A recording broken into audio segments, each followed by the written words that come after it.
It's like, well, why do we want women to work the hardest they possibly can to get something? It's like, why are we obsessed with this?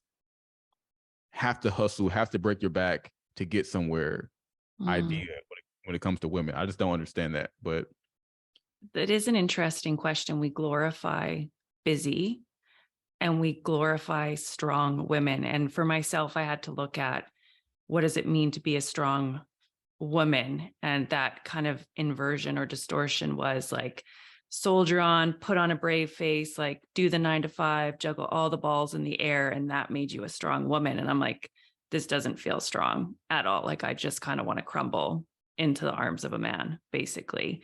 And so looking at what is actually strength in a woman, and I think it's to surrender, to be soft and flowing and allow yourself to be supported. That feels like true strength for a woman, as opposed to the opposite that really knocks you down, in my experience.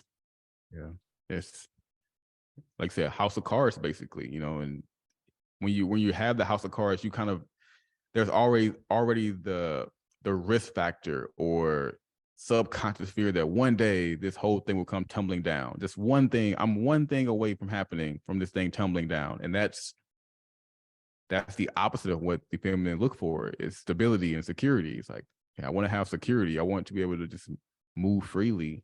And you said it, strength is vulnerability. It's being open. I've said this, a bunch of times. It's one of my favorite quotes now. It's just, when you are vulnerable, you attract things, people, opportunities, places that allow you to be vulnerable. But when you have the wall up, you only attract things that require you to be in defense, because you're not even looking. It's so interesting how it works and how we have to almost reverse engineer our brain to say, what am I actually optimizing for? Am I telling myself I have to do these things to get here? And why do I want to get there? There's so much soul searching, to do, to say, what if I'm just vulnerable and I attract things that make me feel good being vulnerable? It's almost such a like, can I do that?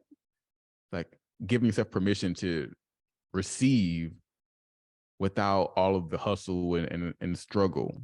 And it's, yeah, that's just something I'm passionate about. I mean, watching my mother, watching her mother, watching family members, community members, friends, families, watching just society as a whole slowly begin to normalize just the burnt out mother. Like being a burnt out mom is just like, it's no big deal. Yeah. Like it's like a badge or rite of passage. You're not burnt out yet? Like, oh, you're not doing the mom thing right. It's like, what if we normalize that being like a horrendous thing where the whole community would be like, oh, you're okay? How can we support you? What can we do to support you? This isn't normal.